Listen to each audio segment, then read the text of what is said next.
Assalamualaikum warahmatullahi wabarakatuh. Teman-teman, kita akan praktek membaca kitab bahasa Arab yang gundul dengan kajian nahwu, sharaf, terjemah perkata, dan juga bagaimana cara menerjemahkannya ke dalam bahasa Indonesia. Baik, kita langsung ya. Jangan lupa untuk like dan subscribe terlebih dahulu bagi teman-teman yang belum, agar teman-teman selalu update dengan video-video yang kami posting. Baik, kita lanjut. Nah, ini gundul semua. Saya akan berikan baris. Yang pertama, saya berikan baris hinama. Nah, kalimat hinama ini mukawwan min kalimatain. Dia terbentuk dari dua kalimat, dua kata, yaitu hin. Nah, ini hin dan ma. Ya, apa itu hin? Hin itu adalah dzarfuz zaman. Dia adalah keterangan waktu, mansubun, ya, ternasobkan ala dzarfiyah, ya. Ternasobkan karena dia dzarf. Ya, tanda nasabnya dengan apa? Tanda nasabnya dengan fathah nih, hina, ya, hina. Ini kalimat pertama. Yang kedua kalimat ma. Ma ini kemungkinan bisa ma masdariyah atau kemungkinan juga ma zaidah. Kalau ma masdariyah, ya, teman-teman silakan merujuk lagi ke bagian pelajaran nahwu, apa itu ma masdariyah. Nah, kalau ma masdariyah maka bunyinya hina kaunin nabiyyi. Kalau ma zaidah bunyinya hina kanan nabiyyu. Nah, hinama, yang jelas hinama. Apa artinya hinama? Hinama ini artinya ketika. Nah, ingat nih, ini kaidah di dalam bahasa Arab. Nah, kebanyakan begini apa? Kalau ada kalimat hina, kemudian kalimat setelahnya fi'il madhi, kana ini, maka kebanyakan orang Arab menulis dengan menambahkan ma pada hina. Nah, jadi kalau fi'il madhi ditambahkan ma, hina ma. Nah, kalau fi'il mudhari ada juga cuma jarang ya. Biasanya nggak pakai ini kalau fi'il mudhari. Nah, berikutnya apa ini? Saya berikan baris kana. Apa itu kana? Ya, kenapa kana nggak kanu, nggak kani?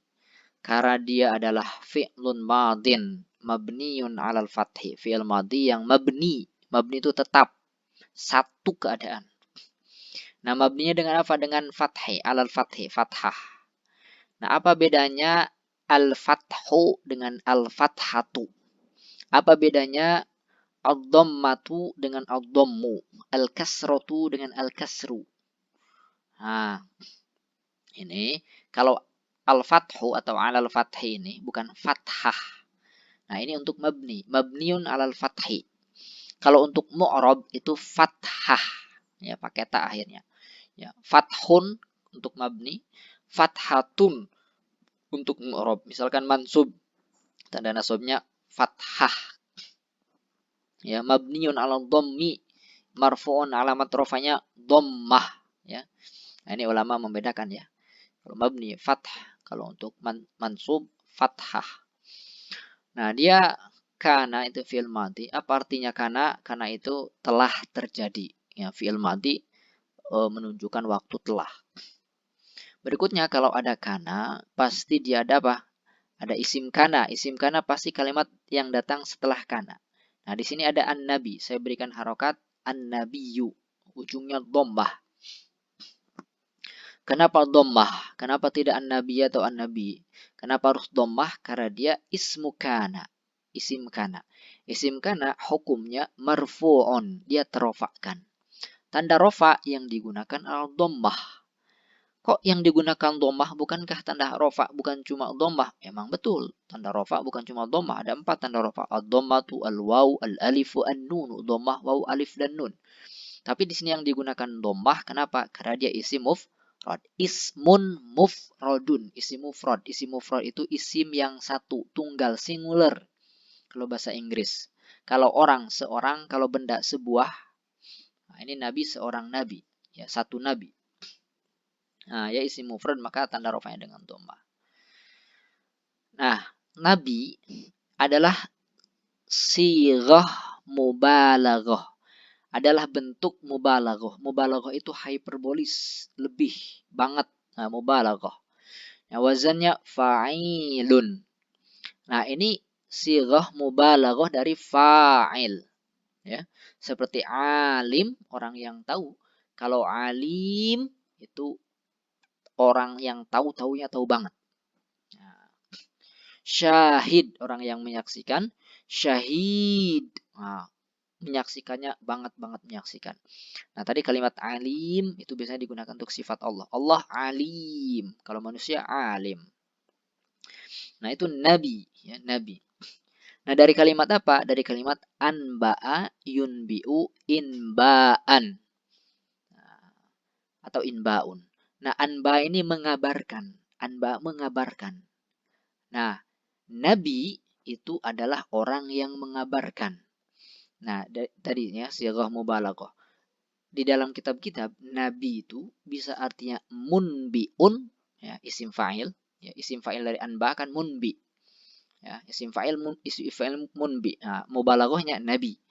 Nah, bisa juga artinya munba. Kalau munbaun orang yang diberikan kabar. Nah, nabi dua-duanya, munbi karena nabi memberikan kabar kepada umatnya, munba karena nabi diberikan kabar oleh Allah Subhanahu wa taala. Nah, nabi. Nah, ini ada ta'lik, ada mulahadzah, perhatian teman-teman. Ketika teman-teman mengi'rab, ya, atau memahami sebuah kata, setidaknya ini ya, ada beberapa hal yang harus teman-teman pahami dengan betul-betul paham, ya. Pertama, maudhi'ul kalimah, posisi kalimat seperti tadi, fa'il, ya. Kemudian fi'il madhi, dzarfuz zaman, pokoknya posisi kalimat. Yang kedua, i'rabul kalimah. Posisi tersebut i'rabnya apa? Ada marfu, ada mansub, ada majrur, ada majzum. Kemudian alamatul i'rab, tanda i'rab rafa, ada dhammah, waw, alif dan nun, nasab dan seterusnya. Kemudian sababul alamah, kenapa menggunakan tanda alamat tersebut? Misalkan ini, dhammah. Nah, apa sebabnya kok dia dinamakan dhammah? Nah, ini jawabannya ini sababul alamah, ya, sebab tanda dhammah ini apa? Karena isim mufrad. Selain itu, dia juga ada maudhi'ul kalimat tsani. Ya, kadang-kadang dia punya dua posisi, sebagai isim kana dan juga sebagai apa gitu. Sebagai mudhof, sebagai apa gitu. Dia kadang punya lebih dari satu posisi. Gitu ya. Kita lanjutkan. An-Nabi itu maksudnya di sini Nabi Muhammad.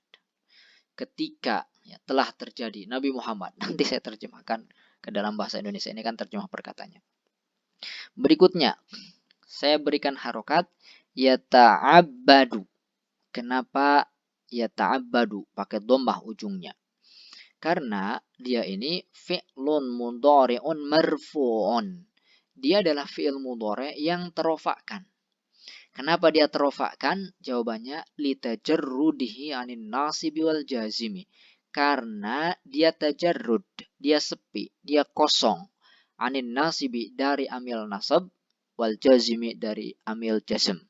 Jadi ketika di depannya ini tidak ada amil nasab seperti an misalkan, atau tidak ada amil jazm seperti lam, maka fi'il mudhari tersebut otomatis menjadi marfu.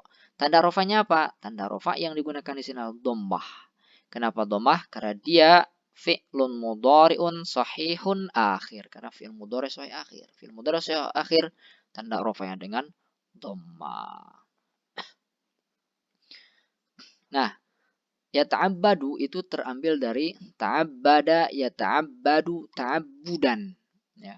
Wazannya tafa'ala yatafa'alu tafa'ulan. Faidahnya litakalluf, untuk menyatakan sesuatu itu dilakukan dengan lebih, dengan sungguh, dengan serius, ya, untuk menghasilkan sesuatu. Ya, ta'abadu artinya dia sedang beribadah. Nah, ini menunjukkan Rasul yang serius, ya, di Gua Hiro itu. Mungkin Allah alam, ya, beliau juga sudah membaca mungkin bagaimana kehidupan di Mekah saat itu, mencari jawaban beliau. Ya, Allah alam. Nah, kemudian kalimat berikutnya ini saya beri harokat fi.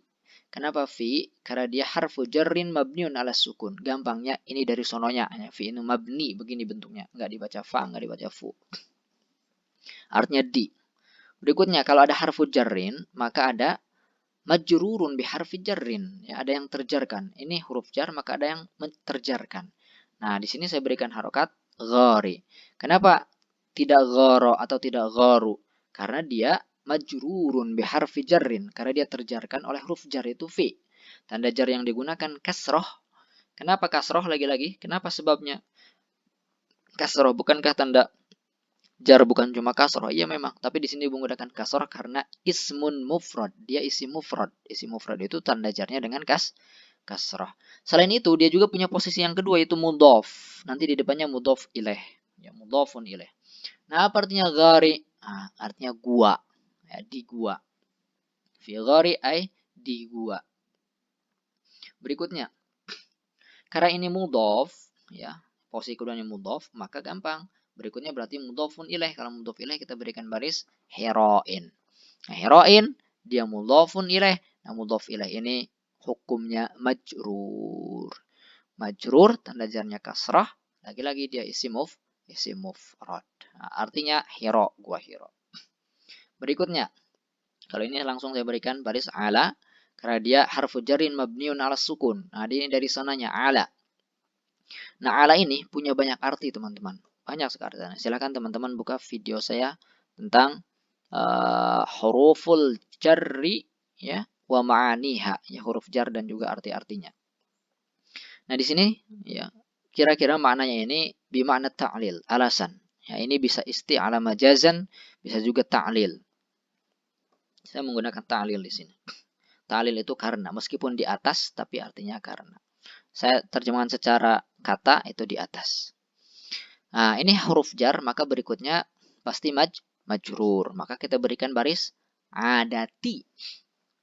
Kenapa tidak adatu atau adata? Karena dia majrur oleh huruf jar. Majrur biharfi jarin, tanda jarnya kasroh. Kenapa kasroh? Karena dia isim mufrad. Nah, adati dia majrur biharfi jarin dan juga punya posisi yang kedua yaitu mudhof. Mudhof pasti ada mudhof ilaih. Mana mudhof ilaihnya? Mudhof ilaihnya adalah hu ini. Dia adalah ismun domirun fi mahalli jarrin. Nah, kalau isim domir mahal fi mahalli jarrin, ya, mudhofun ilaihi. Ini dia mudhof ilaihnya. Apa artinya adatihi? Artinya adalah kebiasaannya. Nah, kalau kita terjemahkan secara keseluruhan, begini teman-teman. Ya, terjemahannya dalam bahasa Indonesia adalah ketika Nabi Muhammad Sallallahu Alaihi Wasallam beribadah di Gua Hiro sebagaimana kebiasaannya. Nah, lalu apa? Nah, berikutnya. Satu-satu bisa kayak tadi ya. Saya berikan baris ini ja'ahu.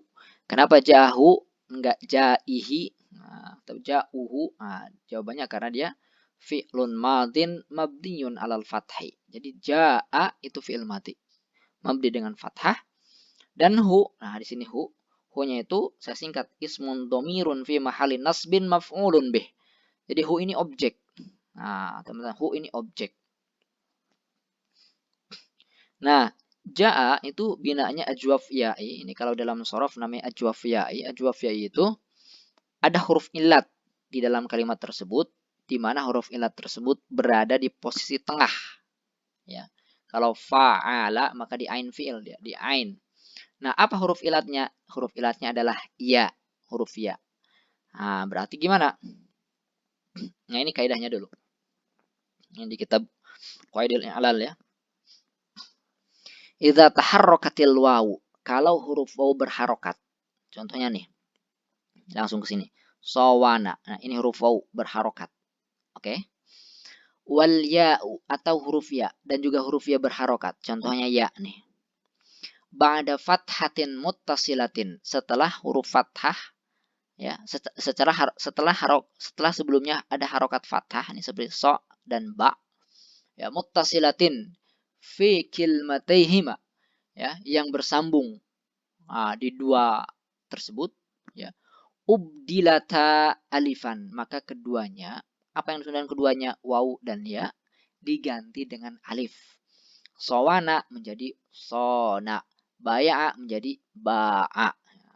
Jadi sona dan ba'a asal usulnya adalah sawana, ya.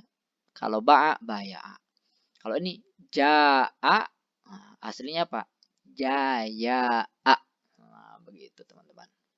Apa artinya? Artinya datang kepadanya. Nah, nya-nya ini maf'ul bih. Siapa yang datang? Nah, sebelum ke situ, berikutnya adalah saya berikan baris malaku. Kenapa malaku? Tidak malaka, tidak malaki. Jawabannya Pak. Karena dia fa'il. Fa'ilun marfu'. Kalau fa'il dia marfu, terofakan. Tanda rofanya apa? Dhammah. Kenapa dhammah? Ya, karena ismun mufrad. Dia isim mufrad. Dan juga dia punya posisi yang kedua yaitu mudhof. Nah, kalau mudhof maka depannya ada mudhof ilaih nanti. Nah, artinya malaikat, malaikat. Ya. Berikutnya saya berikan harokat al-wahyi. Kenapa al-wahyi di sini? Tidak al-wahyu, tidak al-wahya. Ya, kaidahnya karena dia mudhofun ilaihi. Ya. Kalau mudhof itu yang disandarkan, mudhofun ilaihi itu sesuatu yang ada sesuatu disandarkan kepada dia. Nah, itu namanya mudhofun ilaih. Malaikat, nah disandarkan ke wahyu, jadi malaikat wahyu. Pintu disandarkan ke kelas, jadi pintu kelas. Ya. Pulpen disandarkan ke Zaid, jadi pulpen Zaid. Nah itu namanya mudhaf ilaih. Hukum yang majrur, tanda jarnya kasrah karena dia isim mufrad, artinya wahyu. Berikutnya, saya berikan harokat, apa ini kira-kira? Jibrila, Jibrilu atau Jibrili. Nah, saya berikan harokat Jibrilu. Kenapa Jibrilu? Karena dia badal. Apa itu badal? Pengganti. Ya, bisa juga ataf bayan mungkin ya. Ini badal ya. Badal lil marfu. Badal pengganti ya, lil marfu untuk yang marfu. Mana yang marfu? Ini. Nah, kalau ini majrur kalau al-wahyi. Nah, yang marfu ini malaku. Ini marfu kan. Nah, badal dari yang marfu berarti badal dari malaku. Kalau ini malaku marfu maka badalnya juga marfu. Badal lil marfu marfu'un. Pokoknya badal untuk yang marfu dia juga ikut-ikutan marfu. Tanda rofa'nya dengan dhammah karena Jibrilu ini adalah isim mufrad. Artinya Jibril. Berikutnya, ini gampang ya, ada bi. Ya, bi kemudian awal. Pasti bi awali. Nah, bi awali. Nah, terbentuk dari apa ini? Jarun wa majrur. Jar bi ya. Awali majrurun atau bi harfu jarrin. Kemudian awali majrurun bi harfi jarrin. Saya singkat biar lebih ringkas. Jarun wa majrur dan awali juga sebagai mudhaf. Apa artinya? Dengan sesuatu bi dengan ya, sesuatu yang pertama kali. Ya, dengan sesuatu yang pertama kali. Berikutnya di sini ma. Nah, gampang nih ma. Ma itu adalah ma mausulah ya. Bimakna allazi, artinya yang, apa-apa yang. Nah, dan dia juga sebagai mudhafun ilaihi, ya. Mudhafun ilaihi berarti fi mahalli jarrin, ya. Mudhafun ilaihi, ya. Bimakna allazi fi mahalli jarrin mudhafun ilaihi, ya. Nah, ini mudhaf ilaih. Bisa nggak jadi mudhaf ilaih? Bisa. Kenapa? Karena ada kalimat isim. Ya, kalimat isim bisa diidhofatkan. Artinya apa? Apa-apa. Nah, begitu kalau kata perkatanya. Berikutnya. Nazala. Kenapa saya beri kata harokat nazala? Gampang. Karena ini adalah fi'lun madin mabniun al-fathi. Dia fi'il madhi yang mabni dengan fathah. Wal fa'il. Adapun fa'ilnya pelakunya domirun mustatirun. Taqdiru huwa ya'udu ila ismin mausul. Fa'ilnya itu adalah huwa. Gitu aja gampangnya. Nah, sehingga kalau diterjemahkan nazala itu dia turun. Ya, dia turun. Nah, secara sorof nazala ini adalah bina sahih. Ya, wazannya fa'ala yaf'ilu. Nazala yanzilu. Ya, ini sahih ya. Nazala yanzilu. Fa'ala yaf'ilu. Enggak terkena huruf ilat dan juga tidak ada hamzah. Nah, kalau hamzah ada mahmuz namanya. Kemudian min. Ya, min ini apa? Harfu jarrin mabniun ala sukun. Nah, ini diberikan harokat fathah karena diwasolkan ya minal Qur'an. Ini min sukun ya. Dari. Kemudian Al-Quran. Nah, ini dibaca Al-Qur'ani ini sudah tentu begitu. Karena majrur dia. Al-Qur'ani majrurun biharfi jarrin. Dia terjemahkan dengan huruf jar. Tanda jarnya adalah kasroh kada isim mufrad. Artinya Al-Qur'an. Nah, kalau terjemahkan gimana teman-teman? Kalau diterjemahkan dalam bahasa Indonesia menjadi begini. Malaikat wahyu dalam kurung Jibril alaihissalam datang kepadanya. Ya, kepada siapa tadi? Kepada Nabi. Dengan membawa sesuatu, yaitu Al-Quran. Ya. Dengan membawa sesuatu, apa itu? Yang pertama kali turun, yaitu Al-Quran. Maksudnya dari Al-Quran. Tapi kalau makanya bahasa Arab itu kalau terjemahkan ke bahasa Indonesia jadi banyak dia. Kita harus mengikuti kaidah bahasa Indonesia. Ya, malaikat wahyu Jibril alaihissalam datang kepadanya dengan membawa sesuatu, yaitu Al-Quran. Saya berikan dalam kurung untuk memberikan penjelasan. Berikutnya yang terakhir. Di sini ada wa. Wa ini apa? Wawu zaidah, dia wawu tambahan. Nah, wawu tambahan ini bisa macam-macam. Ini apa? Fungsinya untuk taukid juga bisa. Kemudian ada artinya dan. Kemudian zalika. Apa itu zalika? Zalika itu ismul isyarah, ya. Kata, ya, isim yang digunakan untuk menunjuk, ya. Nah, ini kondisinya fi mahali raf'in, dia dalam keadaan rafa karena sebagai mubtada. Nah, ingat nanti ada khobar ya kalau ada mubtada.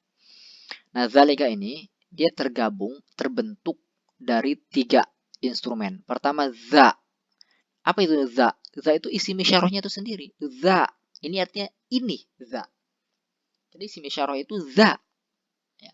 Kemudian lamnya itu apa? Lamnya itu harfun dalun lil bu'di. Dia adalah huruf yang menunjukkan sesuatu yang jauh. Itu, makanya kalau dalam bahasa Indonesia kan, yang jauh itu, yang dekat ini. Nah, alam ini alamat, tanda untuk sesuatu yang jauh. Kaf harfun dalun alal khitab, ya. Ini adalah huruf yang menunjukkan atas khitab. Siapa yang diajak bicara? Kalau satu, zalika. Kalau dua, zalikuma. Nah, ini panjang juga ya pelajaran isim isyarah ini. Ya, nanti insya Allah saya akan bahas itu di level menengah. Ini masih level dasar. Nah, kalau isim isyarah itu berarti ada apa? Setiap ada isim isyarah pasti ada musyarun ilaihi, ada yang ditunjuknya. Itu, apa itunya? Pasti ada sesuatu. Itu namanya musyar ilaih. Nah, pertanyaan dalam kalimat dzalika itu, apa yang dimaksud itu? Nah, yang dimaksud itu di sini adalah jumlah fi'liyah, yaitu ja'ahu malakul wahyi Jibrilu bi awwali manazil minal Qur'an. Jadi itu, apa yang itu? Itu adalah ya, datangnya malaikat wahyu itu Jibril dengan membawa sesuatu yang pertama kali dibawa dari Al-Qur'an. Apa? Fi berikutnya. Ya, jadi itu, maksudnya itu turunnya Jibril itu. Fi ini adalah harfu jarrin mabniun ala sukun, artinya di, sudah saya bahas. Lailati majrurun biharfi jarrin, majrurun biharfi jarrin, tanda jarnya kasrah ke isim mufrad dan juga posisinya sebagai mudhaf. Apa lailah artinya malam. Kemudian al-qadri, karena ini mudhaf, pastilah ini mudhafun ilaihi, mudhaf ilaihi itu hukumnya apa? Hukumnya majrur. Maka tanda jarnya dengan kasrah karena di isim mufrad. Apa qadar? Artinya qadar aja ya, malam qadar. Berikutnya gabungan fi lailatul qadri, ya. Jarun wa majrurun wa huwa mudhaf. Al-qadri mudhafun ilaih, pokoknya gabungan ini namanya, ini posisinya sebagai khobar. Mana mubtadanya? Mubtadanya ini mubtadanya. Nah, ini khobarnya terbentuk dari syibhul jumlah. Jadi khobar itu ada mufrad, ya. Ada jumlah ada 2, ada jumlah fi'li, ada jumlah ismiyah, dan yang ketiga ada syibhul jumlah. Syibhul jumlah itu jar majrur atau dzaraf mudhaf mudhafun ilaih. Ini khobar namanya syibhul jumlah. Dan itu ya, terjadi di malam qadar. Apa yang terjadi di malam qadar ini? Datangnya wahyu ini, datangnya malaikat Jibril itu. Nah, kapan itu Lailatul Qadar? Min. Nah, di sini min. Dia harfu jarrin mabniun ala sukun, huruf jar. Kemudian min ini faedahnya apa artinya? Min ini Minnya tufidu tab'id. Nah, di kalimat ini artinya sebagian. Tab'id, ya, dari, artinya sebagian, dari. Kemudian Ramadan. Nah, kenapa di sini saya Ramadana? Ramadana ini padahal majrur. Nah, majrurun biharfi jarin. Terjadi kalau jar, tapi kenapa enggak ni? Kenapa tandanya dengan fathah? Karena dia isim ghairu munsharif. Apa itu ghairu munsharif? Isim yang tidak bisa bertanwin, hanya satu harokatnya. Nah, pertanyaannya kenapa dia isim ghairu munsharif? Nah, ini alasannya. Dia itu punya 2 alasan. Satu alamiah, dia nama, Ya, ini nama bulan. Jadi alamnya itu bisa nama bulan, bisa nama orang, bisa nama tempat. Itu alamiah. Nama yang ada di alam. Kemudian plus alif dan nun. Sudah ma'alamiah ditambah ujungnya alif dan nun. Alif dan nun. Ya, maka dia layan sorif. Seperti Ramadhanu, Utsman. Utsman nama orang. Alif dan nun ujungnya. Dahlanu. Nah, ini juga lah layan sorif. Nah, isim ghair munsharif majrur tanda jarnya dengan fathah. Nah, Ramadan. Ya, terjemahannya dalam bahasa Indonesia gimana? Nah, ini.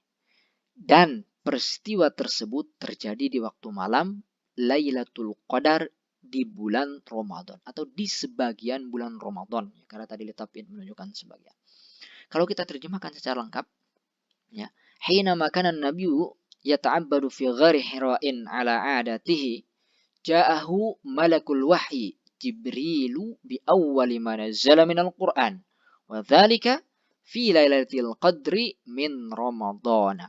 Ketika Nabi Muhammad SAW beribadah di Gua Hira sebagaimana kebiasaannya, malaikat wahyu Jibril alaihissalam datang kepadanya dengan membawa sesuatu yang pertama kali turun, yaitu Al-Quran. Ya, sesuatu pertama kali turun ya dari Al-Quran, maksudnya begitu.